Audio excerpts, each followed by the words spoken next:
There we go. We've balanced the camera. We're off to a good start. Hi everybody, it's Jennifer McCreath. June 9th, 2013. And this is our 2012 year in review. It's been a long time coming. Been meaning to do this video for quite a while. I believe I sat down on December 31st and recorded a couple of videos, and I just didn't feel that any of them were publishable. So the project got put on hold until I kind of got the idea to turn the camera on today. So I've sat down, made a big list of notes. 2012 was a really interesting year for me, a turning point in life in many ways. And I sat down earlier today, a little bummed out, depressed, took a look at my 2011 year in review video. And I remember when I made that video, I'm like, I had a damn good year. I'm really proud of myself. There's nothing compared to what I did in 2012. And quite frankly, 2012 is nothing compared to what I've already done in 2013. That's going to have to wait. So let's talk a little bit about 2012. Well, started my year off by saying goodbye to CPATH, Canadian Professional Association for Transgender Health.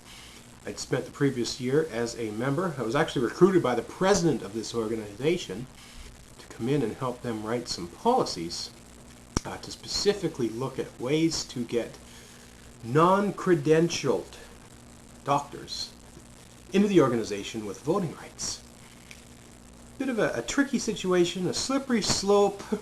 We know that there's people out there that can add value, but we don't want to lose our integrity as a professional organization. And I came on board, did some work for them, came up with a lot of policy ideas that they did implement. So at the same time, I kind of felt that there's a dichotomy between being a professional and being a patient. And being a patient, first and foremost, I felt it was in the best interest, I guess, of me to leave the organization. I came in, I did the work I wanted to do. There's a lot of other reasons I joined. I wasn't quite able to get the organization to take on directions that I felt they should, so I felt it was time to say goodbye, and I moved on. I did. I guess the theme of 2012 was trans advocacy, at least for the first half of the year, and then just being a person. Shedding the trans label and being a human being after is also something I wanted to focus on. Going beyond my borders. January, as I look at my list, I took advantage of my status as I guess a local, provincial, and even national trans advocate to stick my nose into some international trans issues and have some clout. Some idiotic geniuses in ABC television decided to launch a television show called Work It that was widely criticized by the trans community, and I was one of many people to speak up against that show, and our criticism, it worked. We got the show pulled after just 2 episodes. I did a couple videos on that. There's also way down in Australia, down under, a couple of issues on the go down there in January 2012. One of which was some comments made by tennis legend Margaret Court that were rather homophobic. And there was a movement to bring rainbow flags to the Australian Open to protest her lack of acceptance. And I made a video that got a little bit of attention, basically calling her a bigot and calling her a disgrace, and even calling for her name to be removed from Margaret Court Arena and to be renamed after someone else. He didn't end up doing that, but gave me the opportunity to make some connections in the Australian and New Zealand trans community, and I continue to maintain good rapport with some of those folks, so not a complete lost cause at all. There was also a company that creates feminine hygiene products, including tampons, that made what I felt was a rather insulting advertisement involving a drag queen named Sandy Crack. The gist of the ad was that if you don't menstruate, you're not a woman. You could probably understand how that could be deemed offensive to trans women. So I did what I do best, and I got to the root of the situation.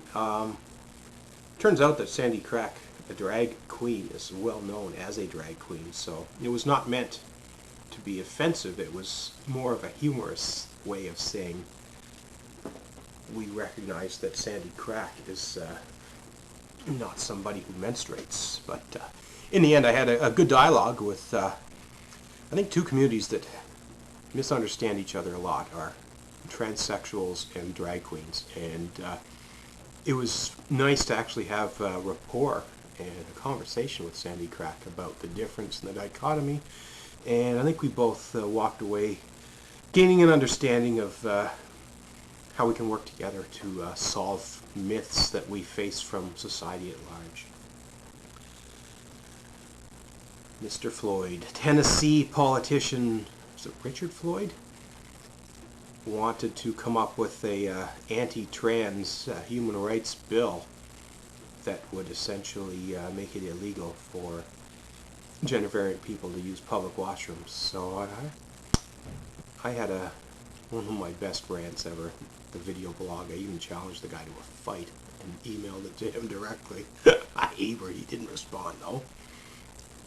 Extra magazine, online publication, xtra.ca, Canada's best known gay publication, put together a panel discussion in Toronto to look at the way they do trans media. And they've been criticized by the trans community for being, well, no different than the rest of the gay community. Trans issues are often seen as secondary, in the shadows, in the back seat, and under the bus. I blogged and vlogged about their panel, and I wasn't too keen on what I saw. February, we had a policy that was actually passed about a year prior by our federal government, essentially banning trans-identified people from flying on airplanes, saying that if your gender presentation does not match a biological sex on your documentation, you shall be refused entry to an airplane. My good friend Josie Harding was doing some research, ironically enough, to prepare to fly on an airplane to have sex reassignment surgery, and noticed that this policy was there.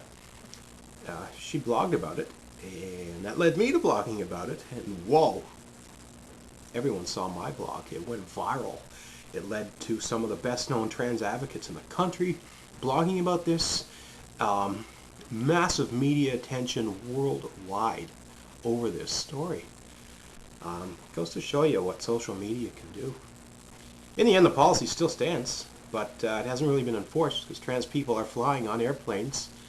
And it gave me a chance to revisit my unfortunate incident at Pearson Airport in April 2011 when I was delayed getting through customs because of trans-related, I guess, questions and concerns. So he kind of put that issue out in the open even more, and education and awareness. You got to talk about things, and that's what we did. Got me on Between the Margins radio show in Kitchener-Waterloo, Ontario. Trans woman and trans advocate Michelle Boyce hosts a radio talk show and had me, little old me from Newfoundland, on her show, along with another well-known trans advocate, Kristen Malloy. We had a lovely conversation. I think it was an hour-long chat about this situation, and further cemented my brand name in Ontario as one of, if not the best-known East Coast trans spokespersons. March 2012. God, we're 9 minutes into this video and we're only on March. This is going to be a long one, folks. Well, after, I guess, mixed reviews of the work I did with my colleagues with St. John's Pride, I decided it was time for me to move on and time for the organization to take a change in direction. So, in a very public way, I announced that I was leaving St. John's Pride. I put out a press release hoping that it would garnish some attention so that people would become aware that St. John's Pride was growing their board. It worked. The meeting that was booked to fill my vacancy attracted, I believe, 30 to 40 people. At the same time, the media took this story in a different direction, and they twisted it into a gay versus trans type of situation. I used the opportunity to talk about the dichotomy between sexual orientation and gender identity and raise my legitimate beefs and concerns about how trans people and trans issues often took a back seat in the LGBT community. This didn't sit well with some folks. I was kind of labeled a problem, and the new folks who filled my chair over there at Pride made for a rather rough, rocky relationship, as there was essentially none. And I found myself, I guess, going from being considered the head of the organization to being completely removed from it and at odds with it. So that was kind of a tough situation for me, tough situation for my friends in the Pride community. I think it actually hurt a lot of friendships, which was kind of sad. One thing I made quite clear was I needed to free up my time to focus specifically on trans issues, since it didn't seem that the work was getting done by members of the LGBT communities. So I was very public and made it quite clear that that's what I wanted to do, and it worked. Every year we seem to see mainstream media provide sympathetic attention to trans issues, and good and bad. There was a story that broke in March. Donald Trump was running a beauty contest, and he had initially disqualified a candidate when it was determined or discovered that this candidate was born trans. There was such a huge backlash of outcry that he reversed his decision. Jennifer McCreath, Canadian from British Columbia. I can't even remember the name of the contest, but bottom line, I was asked to go on television and speak about this from the perspective of being a subject matter expert. I did a 10-minute interview with Rogers News, which received positive reviews. April 1st was kind of fun. I hadn't played an April Fool's joke in years, and I'd been joking that I was going to leave Newfoundland for a long time, and I decided that I would drop a bomb on people and tell them that I was leaving and going to Saskatchewan, and I had so many people fooled. It was hilarious. I guess it's nice to know that you're appreciated and that the thought of me leaving would actually upset some folks, so that was kind of reassuring. At the same time, part of the joke was that I had found a really good job out there, the type of job I've yet to attain since coming out as trans, going from a professional policy analyst to a administrative and clerical person. So, yeah, there's always double and triple motives behind everything I do. The other highlight of April 1st was a gentleman by the name of Troy Adams decided he wanted to run across Canada. Seems every year there's somebody that wants to run across Canada, but this particular story fascinated me because he was running across Canada to raise awareness for brain injury survivors.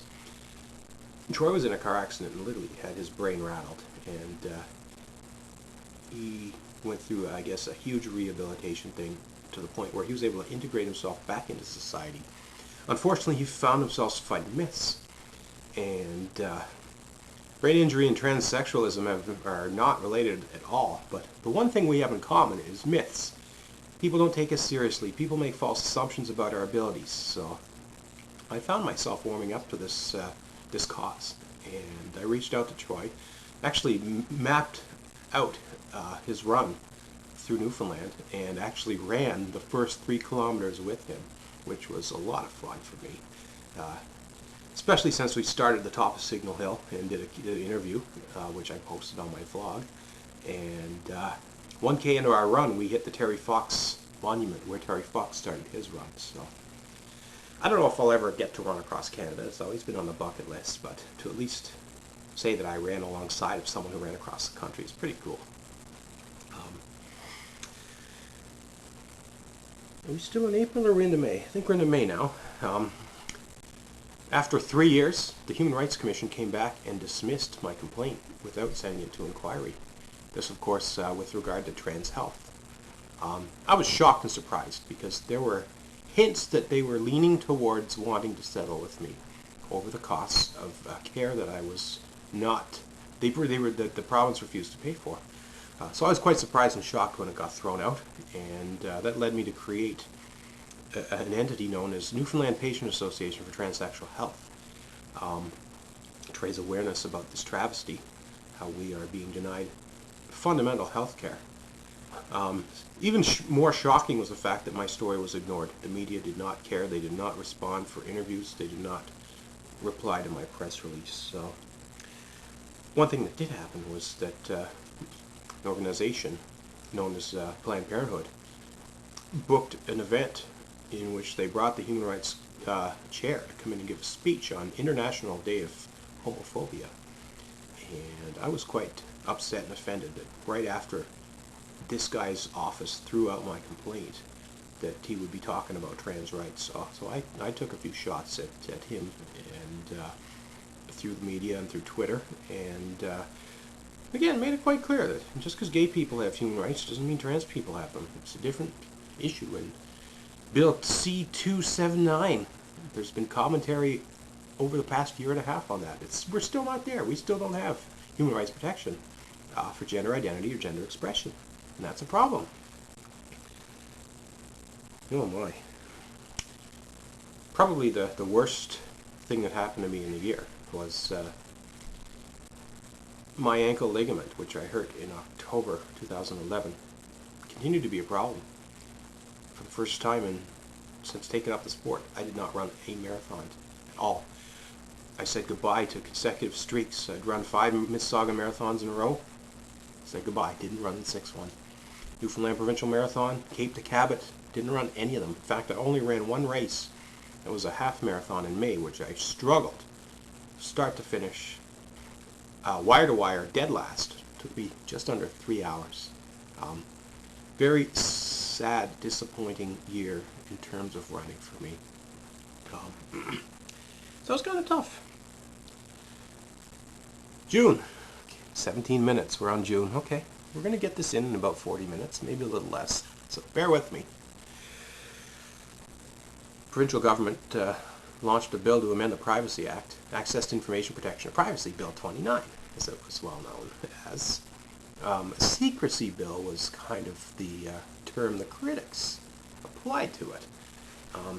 We had what was known as a political filibuster, which is literally a 77-hour debate on the bill, non-stop, overnight in the House of Assembly, as we call it here.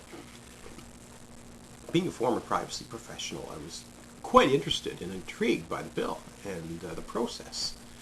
I also recognized that there may be an opportunity for me to be able to demonstrate some skills and experiences. So I went and sat up in the House.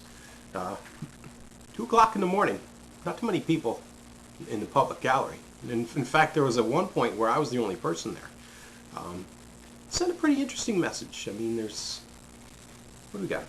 30, not too many members of the House. 45. They all know who I am. The government, the governing Conservatives, the Liberals, the NDP. At the time, I was a member of the NDP party. Between my presence in that House and my involvement in some public speaking, I think I got my name on the map, not just for being trans, but for being someone who has a brain, who can analyze access and privacy policy matters. I think the highlight of that, I was invited to do an in-depth interview at Memorial University's radio station. Not because I'm a trans person, but because I was a privacy expert. And I did a 20-minute interview on the privacy bill. And that was really the first time I was actually engaged by mainstream media for my professional credentials, not because I'm a trans person. They didn't even know I was a trans person when I arrived. They said, we want a privacy, someone to comment, and my name was put forward, and there it was. It's on my YouTube site if you want to see what I had to say. So it was a lot of fun, and that really opened the door for me. At this point in time, I was ready to say goodbye to the trans label and just be a person. I want to be able to reach out and be recognized and accepted as a human being. And I think the access and privacy attention really opened the door for me. All of a sudden I became a bit of a public celebrity. Our local newspaper, the Telegram, did a full page article on me called 20 Questions. Profiling a local celebrity, 101, well 20. And I took advantage of that to paint a picture of who I was, talk a little bit about the transition, but focus more on the future, what all I feel I can do and bring to the table, discuss political aspirations and animal rights and all these other causes that I wanted to get involved in.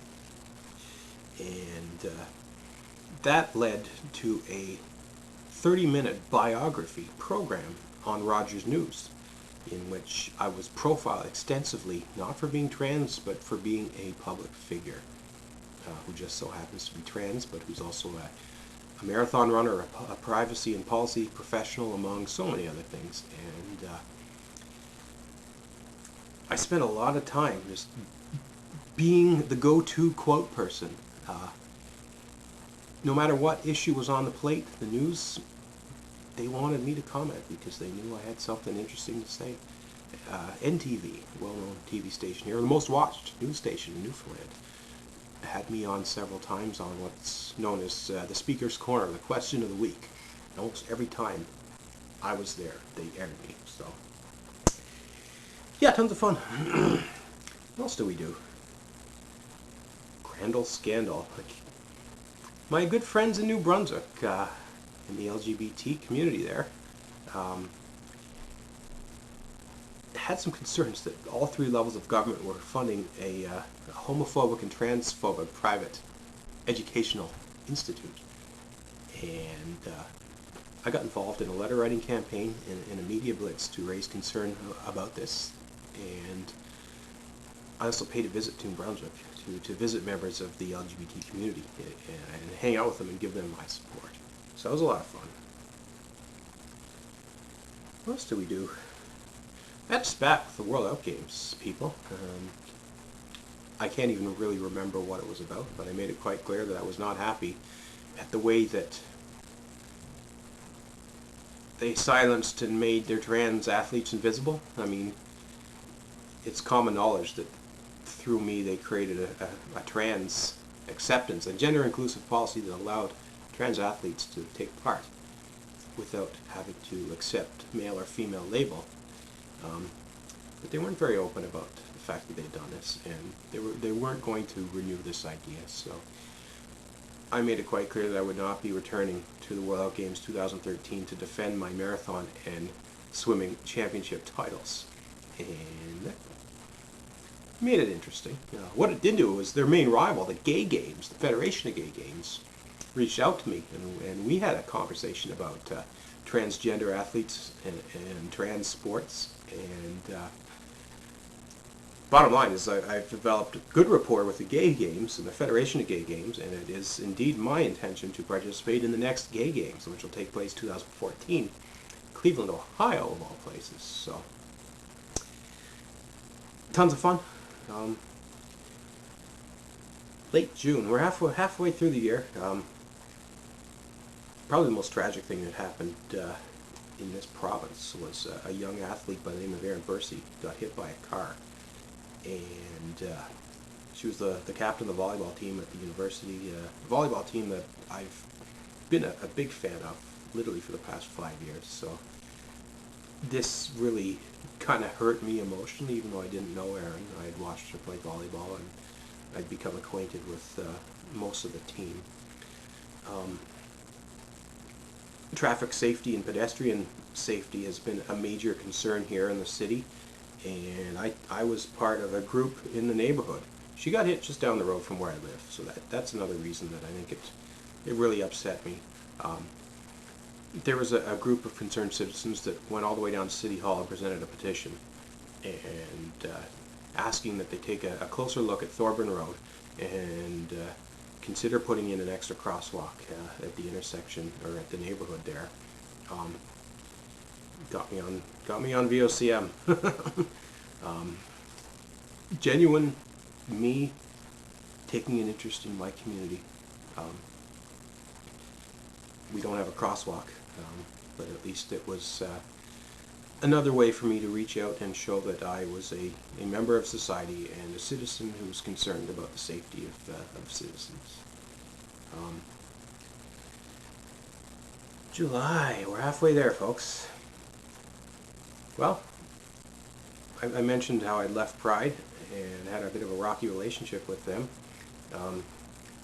They organized a few events in the spring, and I felt I was snubbed actually from one of the events. A Nova Scotian had been murdered, and there was a tribute event, and I was not invited to partake. I made it quite clear that I was upset with that. Finally, it seemed as though we'd kind of mended the fences, and expressed an interest to be involved in Pride Week, and made it clear that I felt that the trans advocacy piece was important. After being initially granted an opportunity to speak at their flag-raising event, I was taken off the agenda at the last minute. This didn't sit too well with me, so nor did it sit well with some of the trans folks that I'm familiar with here. So I decided it was time to create Trans Pride Newfoundland, and that's exactly what I did. We had an event specifically called a trans flag-waving event, which was attended by the media, and it was in the newspaper, so it was more of a positive thing than a frictional kind of thing, but it further cemented, I guess, my stance that trans and gay issues don't always work together, and there's a time and a place to specifically focus on the trans issues. Also, as part of this, I guess, movement, we'll call it, I had a private meeting with, what's his name, Danny Morin, who's an LGBT critic for the New Democratic Party at the federal level, to talk about federal trans human rights. Unfortunately, I had a bit of a falling out with the NDP party, provincially and federally, at this point in time. I felt that between that discussion with Danny and, I guess, some moves made by the provincial NDP at the time, I felt that they weren't as genuine as they perhaps wanted to be perceived as towards trans issues, and this led me to say goodbye to the NDP party, and I resigned my membership at the federal and provincial levels. I made it quite clear that I was going to be neutral, and I was going to try to work with all political parties. I think my concern was they wanted to politicize the issue. Trans human rights cannot be a political issue. It has to be a universal issue. We need everybody on board. And that's the message I'll still tell you to this day. Which, interestingly enough, led to, I guess, a very unusual move for me. One way to be seen and accepted, I think. We're going to lose the battery here. We'll be back on with part 2 later.